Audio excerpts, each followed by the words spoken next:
Graça e a paz do nosso Senhor Jesus Cristo e o amor de Maria esteja com cada um de nós, amadas irmãs.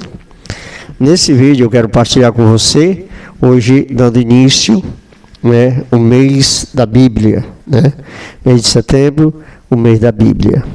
Então eu quero partilhar algumas coisas com você, a palavra de Deus, também como surgiu, por que o mês de setembro é dedicado ao mês da Bíblia, Então, invoca a Maternidade Santa. Antes disso, eu queria pedir a você que compartilhe, deixe o teu like e faça o seu comentário, tá bom? Que Deus te abençoe e peça a alguém para se inscrever no canal. Em nome do Pai, do Filho e do Espírito Santo. Pai nosso que está no céu, santificado seja o vosso nome. Venha a nós o vosso reino, seja feita a vossa vontade, assim na terra como no céu. O pão nosso de cada dia nos dá hoje, perdoai a nossa ofensa, assim como nós perdoamos a quem nos tem ofendido. Não deixei cair em tentação, mas livrai do mal. Ave Maria, cheia de graça, o Senhor é convosco. Bendita sois vós entre as mulheres, bendito é o fruto do vosso ventre, Jesus. Santa Maria, Mãe de Deus, rogai por nós, pecadores, agora e na hora de nossa morte. Amém. A nossa proteção está no nome do Senhor, que fez o céu e a terra. Que o Espírito Santo ilumine o meu e o seu coração, nesse momento ao qual vamos refletir, sobre o mês da Bíblia, como surgiu, por quê, a igreja determina, a igreja no Brasil determina o mês da Bíblia, Devemos assim conhecer, A celebração do dia 30 é dedicada à Bíblia, dia 30, encerrando-se o mês da Bíblia. Inicia no dia 1º, encerra no dia 30. Essa data foi escolhida por ser a festa litúrgica de São Jerônimo. E nós sabemos quem foi São Jerônimo. São Jerônimo foi aquele que traduziu a Bíblia, A primeira tradução feita por São Jerônimo, na linguagem da época, no idioma do tempo, São Jerônimo, padroeiro dos biblistas, São Jerônimo, cujo nome exato Eusébio, nasceu em possivelmente no ano de 347. Ele nasceu no ano de 347, faleceu em Belém no dia 30 de setembro de 1419 ou 1420. A data, ele diz, ele morreu em Belém no dia 30 de setembro, do ano 419 a 420.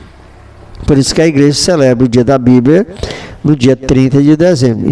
Mas o mês todo, o mês de setembro, é dedicado ao mês da Bíblia. Então ele faleceu em Belém no dia 30 de setembro de 419 ou 420.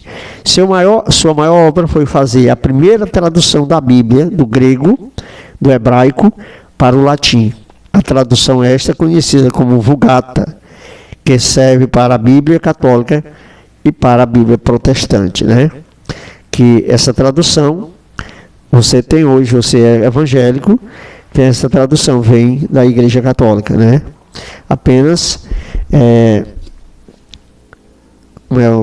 traduzir em português, não recordo o nome dele, João Ferreira de Almeida, que traduziu para o português a Bíblia evangélica, E a nossa Bíblia, pela edição Paulinas, Loyola, Canção Nova e outras edições mais. São Jerônimo é um dos maiores doutores da igreja, disse o Papa Bento XVI.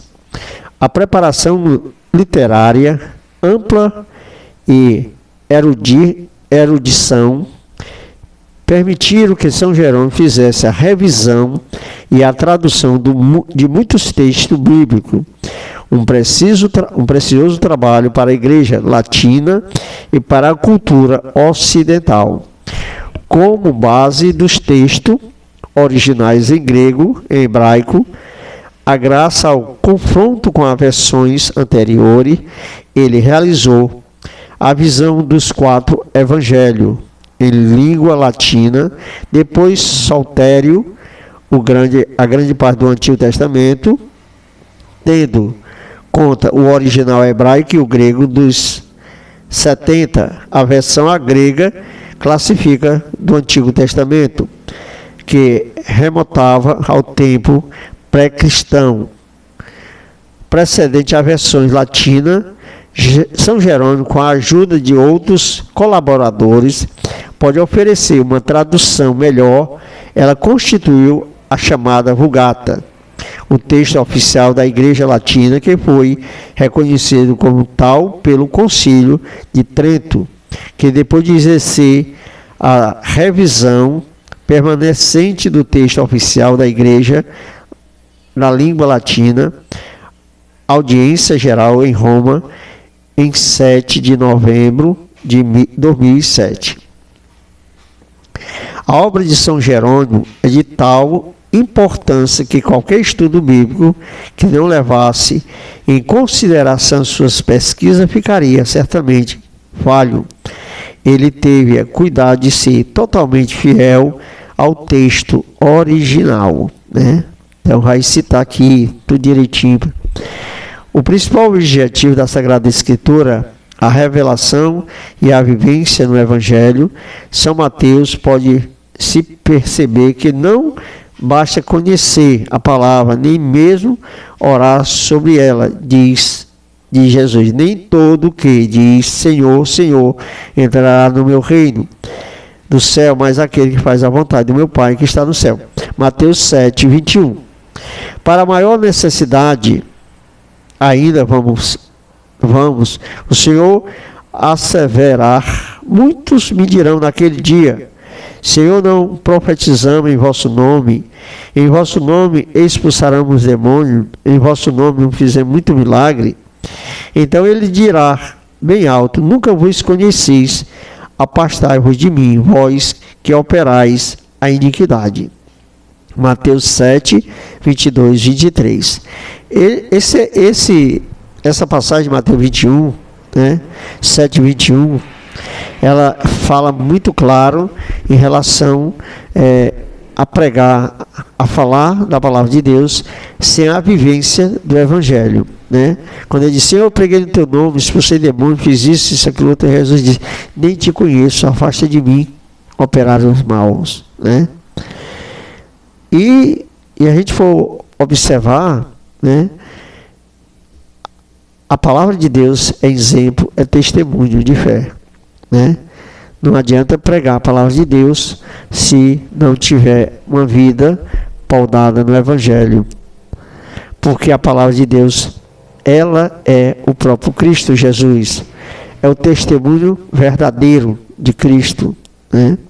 Então, como é que vamos pregar o Evangelho de Jesus Cristo, anunciar sua boa nova, se a pessoa prega uma coisa e vive outra? Ela é contraditória. A própria palavra de Deus contradiz a gente quando vive numa vida dupla, né? O esforço diário de colocar a palavra de Deus na vida é fundamentada, sólida na obra da salvação. Por isso o Senhor por isso o Senhor prossegue dizendo, todo aquele que ouve a palavra e põe em prática será semelhante ao homem prudente que constrói sua casa sobre a rocha. Cai a chuva, a transbordar os rios, soprar os ventos, investiram contra aquela casa e ela não desabou, porque estava edificada sobre a rocha. Mateus 7, 24 e 25. Então ele vai dizer, né, todo aquele, né, que se edifica na rocha que é Jesus Cristo, que alicerça a sua fé em Cristo Jesus, na palavra, na vivência, na fé, no testemunho, na vida sacramental. Então, ele está fortalecido. É como ele cita aqui: você vai construir uma casa e constrói ela sobre a areia, né? Primeiro vendaval que vem, tempestade, ela cai, né? Mas se você fizer um bom alicerce, uma boa construção, colocar ferro, cimento, pedra, ajeitar o alicerce bem feito, ela fica firme. Balança, mas pode até rachar, mas ela não cai, né? Porque ela ali está firme. Então ele quer dizer para mim e para você: se nós, lá em Mateus 7,21, não adianta pregar a palavra de Deus se não vivenciar ela. Não adianta ele dizer que curei, que expulsei demônio, que fiz isso, aquilo, outro, mas se não agir com caridade, não agir com amor naquilo que Deus pede. E 7,24, 24, 25, ele vai dizer, né, que esforço diário colocar a palavra de Deus na vida, tem que colocar na vida da pessoa, vivenciá-la, vivê-la, na intensidade do Evangelho. Relembro Francisco de Assis, né? Não pregava, vivia o Evangelho no dia a dia, né? Ele diz: a pessoa que constrói a casa sobre a rocha firme, vem as enxurradas e ela não cai.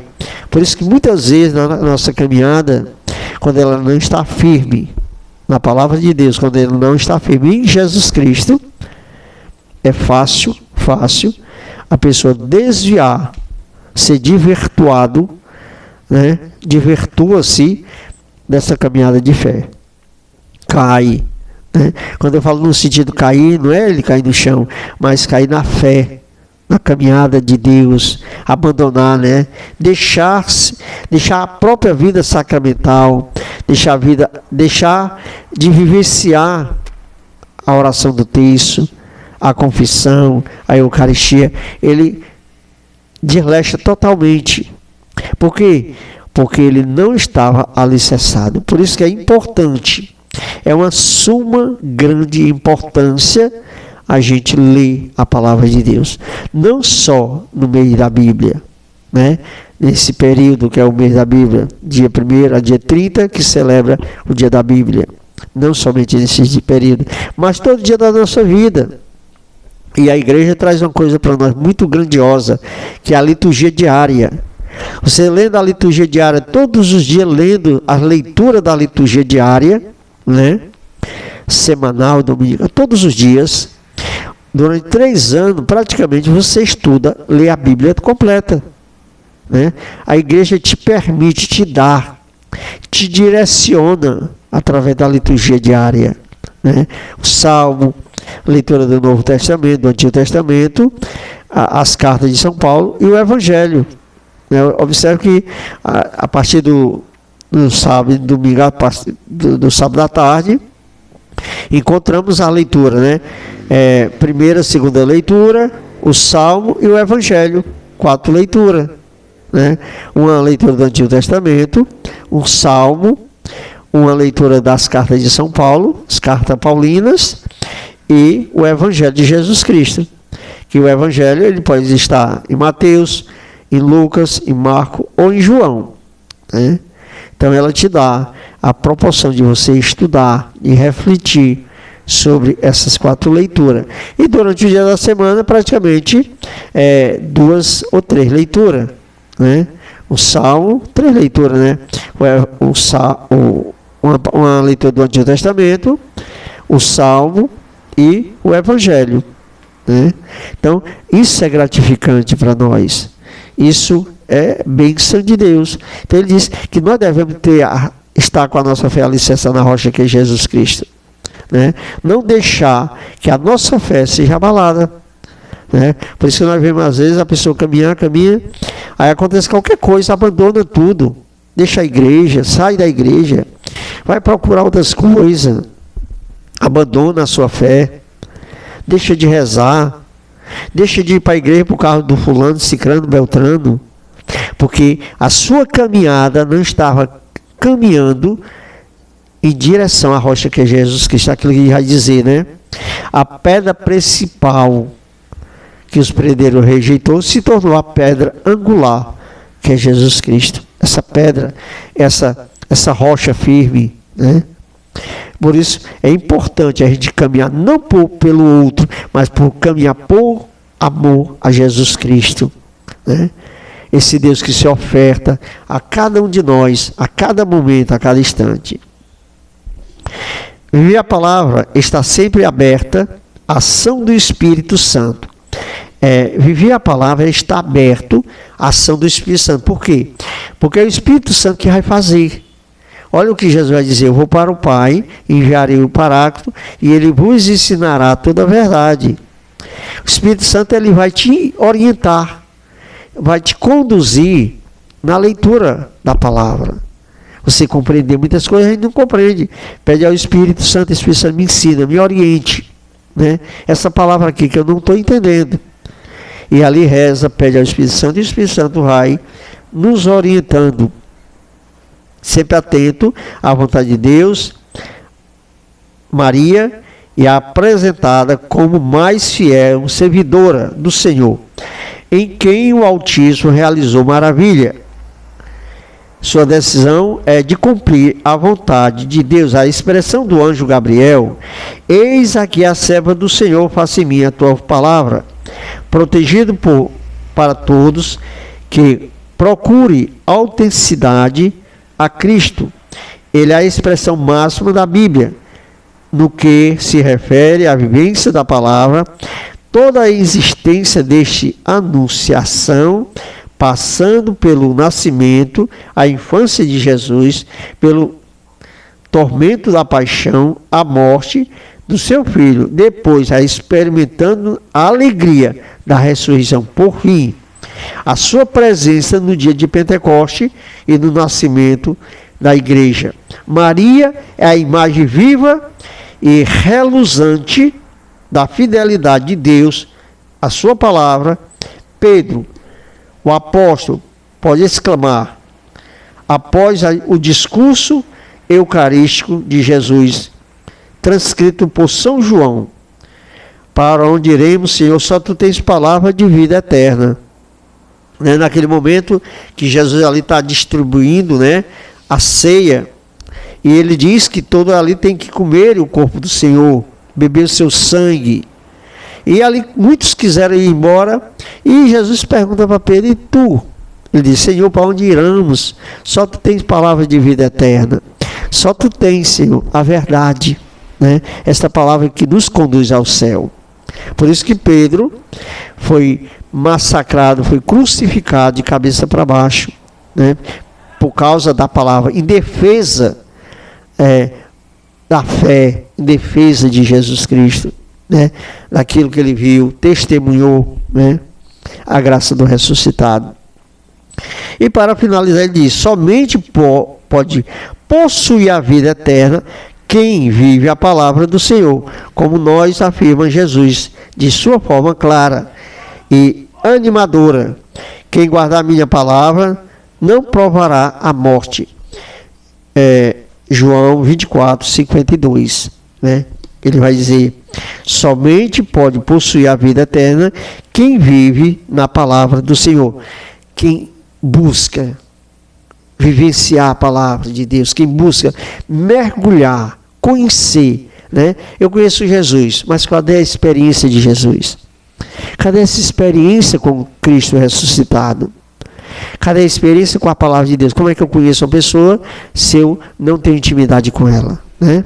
Então, para conhecer, é preciso ter intimidade com a pessoa. E a pessoa de Jesus, eu tenho que ter intimidade com a palavra. Ler a palavra, estudar, mergulhar, pedir ao Espírito Santo a sabedoria na palavra de Deus. E ele diz, né, o próprio evangelista João: animadora, quem guardar a minha palavra não proverá da morte. Por quê? Ele vai dizer lá no Evangelho de São João 6, 52 em diante: quem come o meu corpo permanece em mim, eu nele, e eu ressuscito ele no último dia. Então ele não morrerá, será transformado, né? Deus concede essa graça a cada um de nós.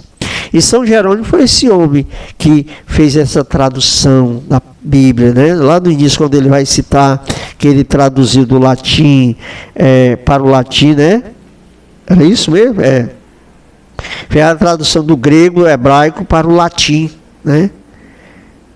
Então trouxe para nós. Hoje nós temos uma Bíblia, né, em nossas mãos para ler, para refletir. Graça, meu irmão, a São Jerônimo, né? E a Igreja Católica, a igreja fundada por Jesus Cristo sobre a rocha é Pedro, quando ele diz: Pedro, sobre essa pedra eu edifico a minha igreja. Ele não diz a nossa igreja, ele edifica a minha igreja, e as portas do inferno não prevalecerão contra ela. Vem as enxurradas, vem as tempestades, mas não derrubará essa igreja, porque essa igreja, a cabeça é Cristo. Cristo é o centro dela, é o centro da nossa fé, é Jesus Cristo. Que Deus te abençoe, compartilha, deixa o teu like, né? Se você gostou, deixa o joinha, deixa o like. E vamos refletindo a cada passo, a cada momento. Essa é a leitura da Bíblia, né? Não só por esse período, mas por cada tempo da nossa vida mesmo. Ler. Meu irmão, duas coisas importantes nós ter conosco: a Bíblia e o Catecismo da Igreja. Isso é fundamental para cada um batizado, cada cristão. Se tivesse o Catecismo da Igreja e a Palavra de Deus para se fortalecer nesses tempos que nós estamos vivendo de, vamos dizer assim, de falta de identidade na fé, identidade de cristão, essa ausência de identidade como um cristão batizado, que às vezes a pessoa não sabe nem o que é, né? Se é batizado, mas não segue o seguimento de Cristo. E é importante, como batizado, testemunhar a minha fé em Jesus Cristo. Ave Maria, cheia de graça, o Senhor é convosco. Bendita sois vós entre as mulheres, bendito é o fruto do vosso ventre, Jesus. Santa Maria, Mãe de Deus, rogai por nós, pecadores, agora e na hora de nossa morte. Amém. Que a graça do Deus da paz conceda a cada um de nós as bênçãos do céu. São Jerônimo, rogai por nós. Em nome do Pai, do Filho e do Espírito Santo. Amém. Que Deus te abençoe. Compartilha.